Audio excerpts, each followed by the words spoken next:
daftar upaya suap uang yang pernah ditawarkan oleh orang yang berperkara kepada Hakim Agung Artidjo. Iya. Pertama dulu Pak, waktu saya masuk tahun 2000, memang saya bilang begini, bilangnya, Pak, ini yang lain sudah, katanya. Ya, saya terkejut sekali itu. Ini apa-apaan saudara ini, saya bilang. Saudara ini menghina saya, sudah keluar, saya bentak itu. Yang lain sudah itu maksudnya hakim lain sudah? Ya, iya mungkin ya, nggak tahu pokoknya itu aja. Tapi saya waktu itu sudah terlanjur marah itu.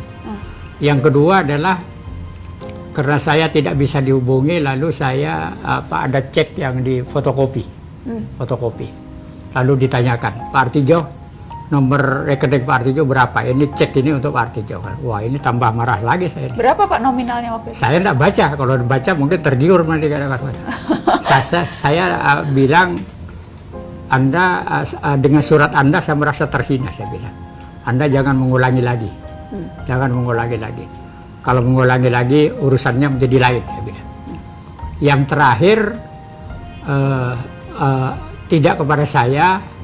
Kalau kepada saya sudah tidak akan mempan, itu datang ke ponakan saya di Situbondo, Jawa Timur. Lewat keluarga? Iya, lewat keluarga. Wah, ini dijanjikan untuk usaha di Jakarta. Katanya ponakan saya, tidak ada yang berani sini ngomong dengan Pak Artidjo itu. Kita tunduk sama Pak Artidjo itu, tidak ada yang berani ngomong tentang perkara. Ya, coba untuk itu tulis saja berapa yang mau dia dicek. Ini ada cek, katakan. Suruh isi sendiri? Ya, cek berapa maunya Anda gitu, kepada ponakan saya itu. Unlimited lah gitu. Ada unlimited. Iya, tetap itu ponakan saya enggak ada yang berani sini katanya. Dan itu saya kira enggak pernah dilakukan oleh Pak Artidjo katanya. Tidak pernah sama sekali. Ya. Jadi tidak pernah tergoda sama sekali Pak Artidjo? Iya, untuk saya yakin bahwa kalau uang suap itu tidak berkah ya. Itu mesti dilihat dalam endingnya itu bisa menyengsarakan yang bersangkutan, bisa kecewa ya, bisa menyesal gitu lah. Jadi kalau kita dengan yang lurus dan jujur itu justru itulah potensi untuk bahagia gitu. Sebetulnya ingin menghukum mati koruptor itu, terus terang saya ingin, tapi secara yuridis itu sangat sulit. Karena bunyi pasal konstruksi hipotetis dalam pasal itu dikaitkan dengan keadaan lain.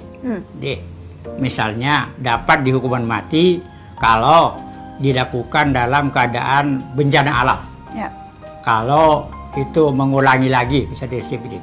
Seharusnya itu seperti di Cina itu harusnya linear dalam pasal. Kalau korupsi itu misalnya 1 triliun misalnya, otomatis bisa hukum mati misalnya. Bisa. Jangan dikaitkan dengan faktor yang di luar yuridis itu. Gitu. Ini saya kira pinternya pembuat undang-undang kita itu. Di samping pinter dalam tanda kutip ya Pak? Iya.